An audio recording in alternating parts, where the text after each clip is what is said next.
also a member of the Democratic Party. He set up the Viva Kennedy clubs in the 60s, which was the first organised effort to bring Latinos into the Democratic Party. He also set up a whole network of support groups all through the southwest for illegal immigrants, to bring them across the border, to get them green cards, get them jobs, get their kids into schools, get them citizenship and get them voting. He brought thousands and thousands across. He also trained a whole bunch of protégés. Many of them are still with us now. 3 of them are key. First one is Gil Cedillo, a hardcore Marxist who was until recently a leader of the California State Senate. He pushed the DREAM Act through a year or two ago, which gave a whole bunch of rights to the children of illegal immigrants. One of his friends, and these people all work closely together, was Antonio Villagrosa himself, until recently the mayor of Los Angeles. Another hardcore Marxist. He used to go down to Cuba to cut sugarcane for Castro with the Venceremos brigades, the same people that where the underground terrorists used to go down there with. He made Los Angeles into a sanctuary city. He forbade the LAPD from enforcing immigration laws.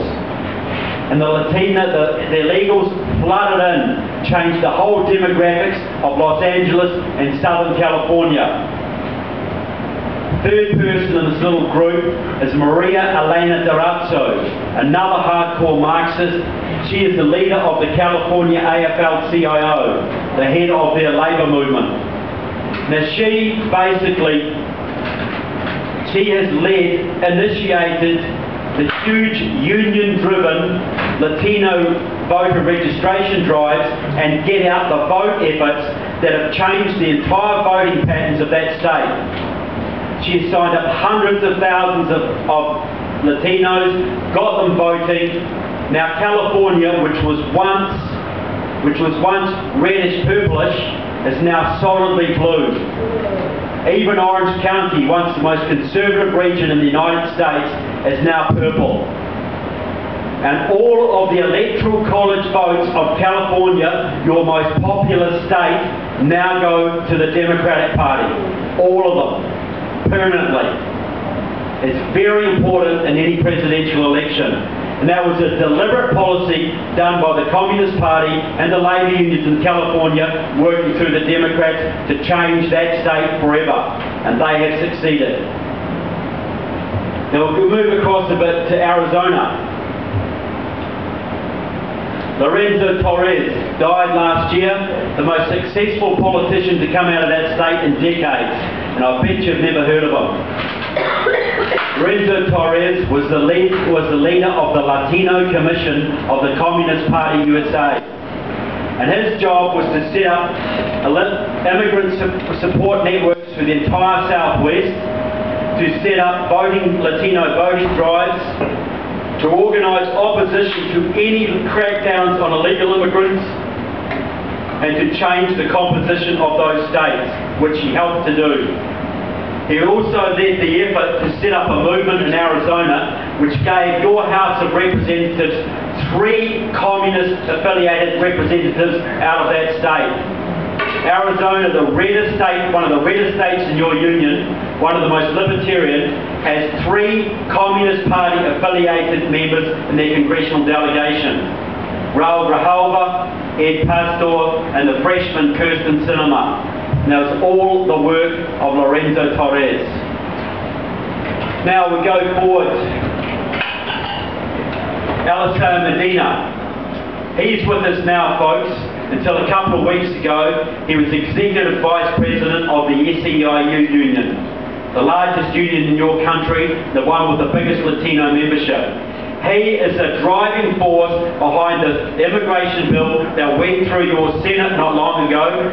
He's been orchestrating union members to rally outside the offices of Republican congressmen all over your country in recent weeks and months to get them to pass that legislation through the Congress in this session.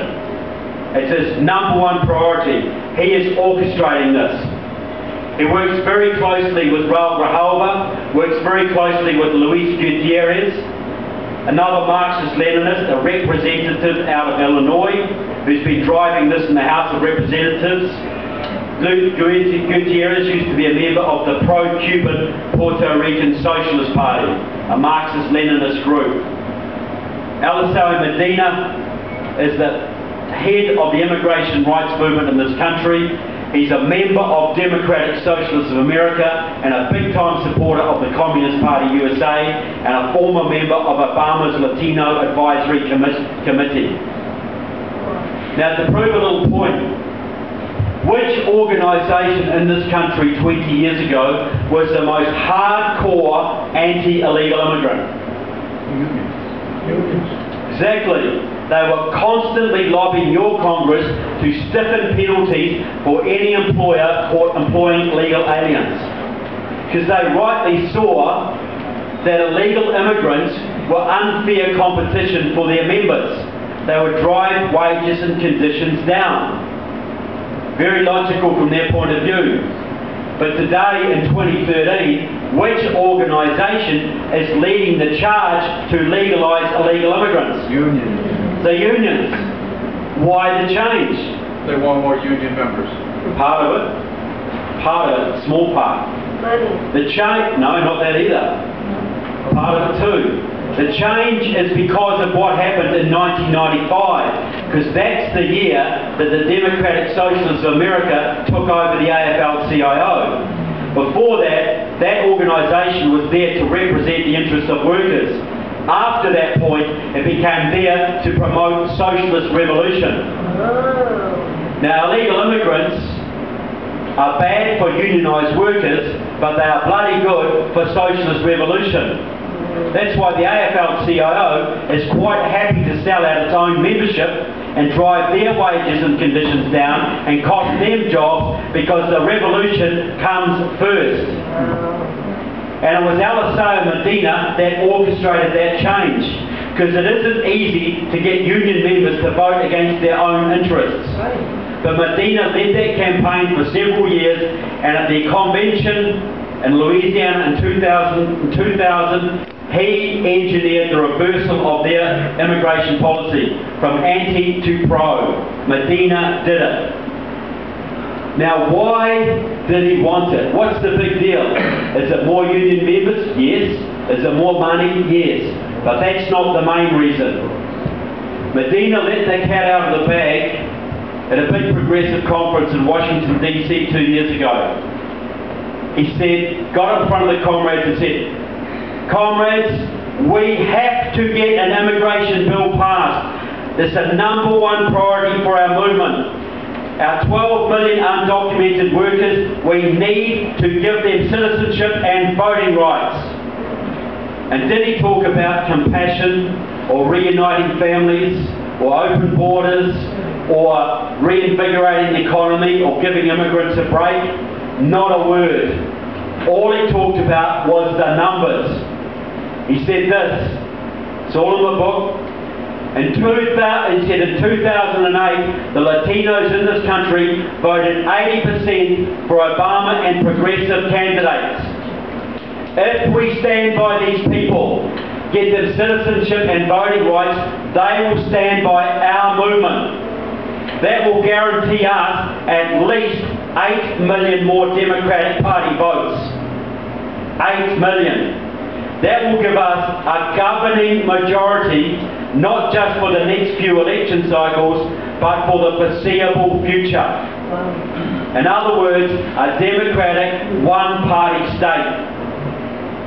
Because if you get those 8 million votes, folks, Texas goes blue. The entire Southwest goes blue. And if you add the electoral college votes from California with the electoral college votes from Texas, your second most populous state, it is mathematically impossible from that point onwards for the Republicans to ever elect another president. It cannot be done. It will be a one-party state, folks. And if you think the Democrats are arrogant now, if they've got those 8 million votes in their pocket, it won't be just the IRS they come after you with. This will be full-on crackdown, because they've got it in the bag at that point. And you've got these GOPers like Rubio and McCain and Lindsey Graham who tell you this is good for the Republican Party. They are not only betraying their own party, they are betraying their own country. And they need to be primaried out as soon as possible. They are appalling individuals. They know better. Right.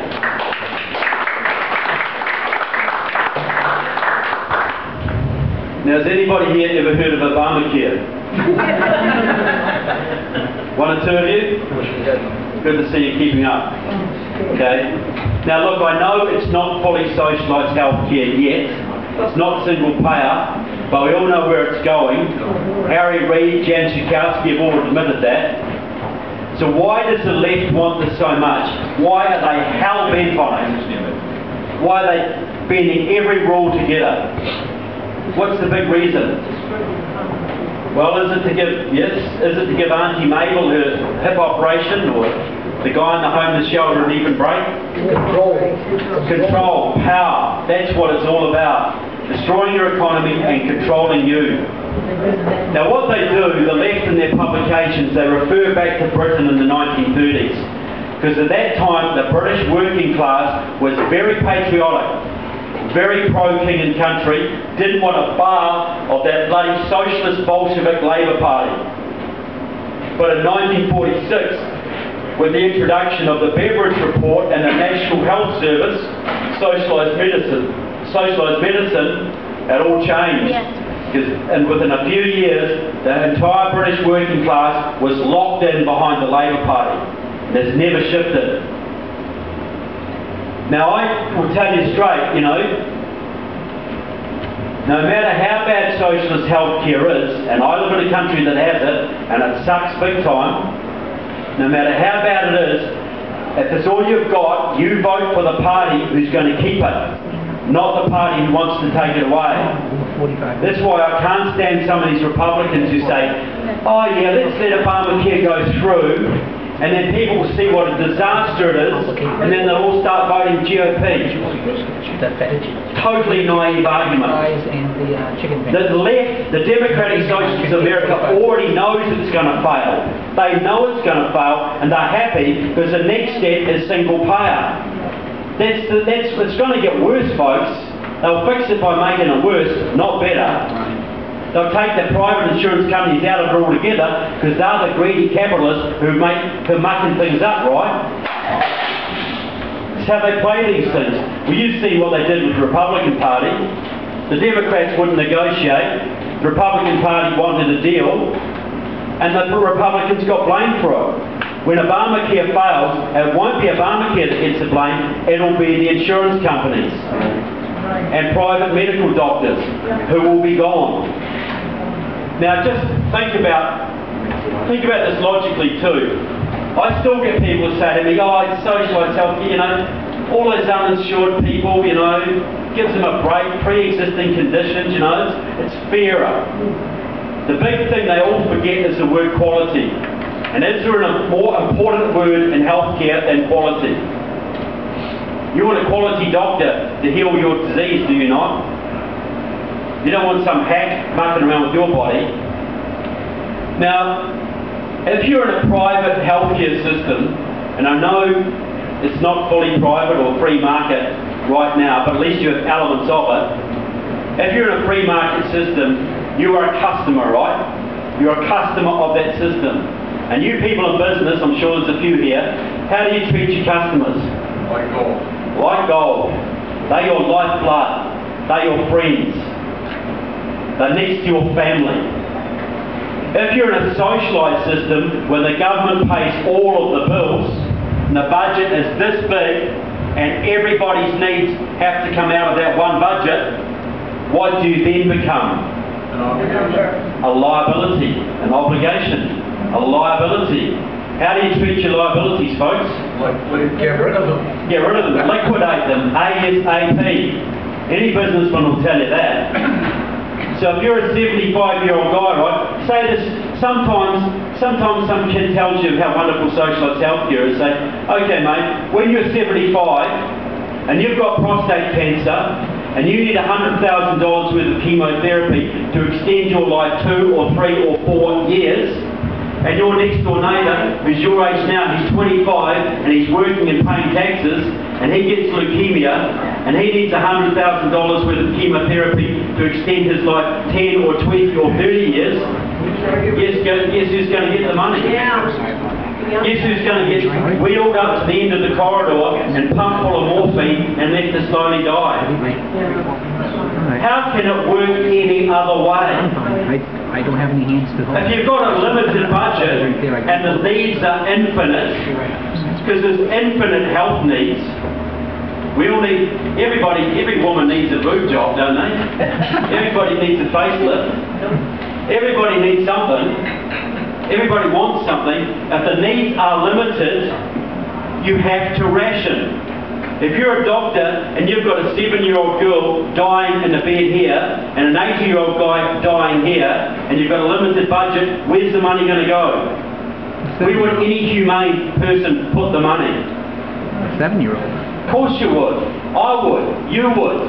Anybody would. But that's tough for the 80-year-old, right? Because if you're a useless eater,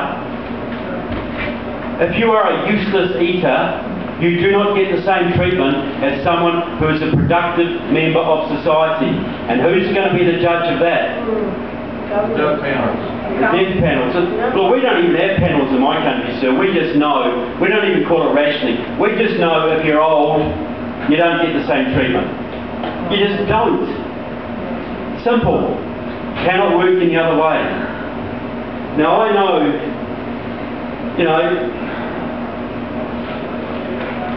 look, I'll go back on the topic. The father of the single-payer healthcare movement in this country is a man called Quentin Young. He's pushing 90 now. He's been working on this for 50 years. He's a retired Chicago physician. And in my darker moments, I wish he'd gone to live in Britain 30 years ago, because he probably wouldn't be with us now. But he's enjoyed your system all this time while he's been trying to destroy it. And he's been working at this for ages. He's set up a whole bunch of organisations for Physicians for a National Health Plan. He's worked with Canadian doctors, with the AMA. Massive workload. He also has worked with John Conyers, to get bills, single-payer bills put before your Congress on several occasions. Always failed. But in 2009, with the Affordable Health Care Act, they finally started to make progress. And it's not surprising that the progress came under Mr. Obama, because for many years in Chicago, Quentin Young was Mr. Obama's personal physician. He openly claims credit for indoctrinating Obama into socialised healthcare. Says Obama was a huge fan of single payer when he was an Illinois state senator and nobody paid any attention to what he said. Quentin Young was a 40-year veteran of the Communist Party USA. During the Vietnam War, he went to North Vietnam to try and get into that country to give aid to the North Vietnamese communists when they were killing your soldiers. In the 80s, he left the Communist Party and helped to set up Democratic Socialists of America. He is a Marxist, a DSA Marxist. And it's Democratic Socialists of America that gave you Obamacare. Absolutely. They control the Congressional Progressive Caucus, 80 members strong, which they set up in conjunction with Bernie Sanders out of Vermont. They control the unions. They control the unions that control the whole shebang. They have driven this for 40 years now. And now they're getting ready to create single payer in the ashes of Obamacare. And just to prove a little point, the Massachusetts angle, just before the last election, you'll know how wonderful Romney care is, right? Right. It's good, isn't it? Right. Just before the last election, the Obama campaign put out a little campaign video. It was designed to mock Mitt Romney. They said, hey Mitt, guess what? You know how you hate Obamacare and you want to get rid of it?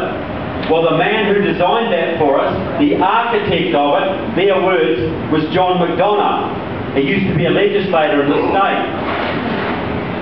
He designed it for us, Mitt. And you know how you hate Obamacare? Well, guess what? Joke's on you. because John McDonough also designed Romney Care. Ha ha myth. And that's true, McDonough did design Romney Care.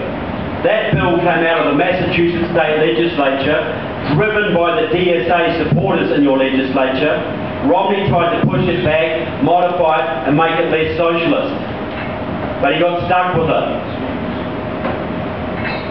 What the Obama campaign didn't say is that for many years, John McDonough was the Boston chair of Democratic Socialists of America. So a Marxist designed Obamacare and Romney Care. The same group of Marxists pushed it through the Congressional Progressive Caucus and the unions, and another member of the same group indoctrinated your president into it. So 7,000 Marxists are on the verge of socialising between 1/6 and 1/4 of your economy and changing your country forever. 7,000 of them. Very small tail wagging a very big dog.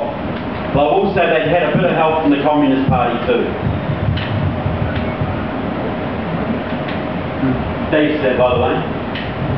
Now I'm going to give you both barrels tonight. I'm going to give you the full speech. Okay? I'll take questions after, sir, if that's all right.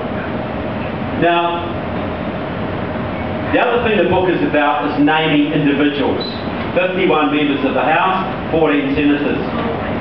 Now, anybody in this room ever applied for a government job, a federal government job, who's not too proud to admit it, or not embarrassed to admit it?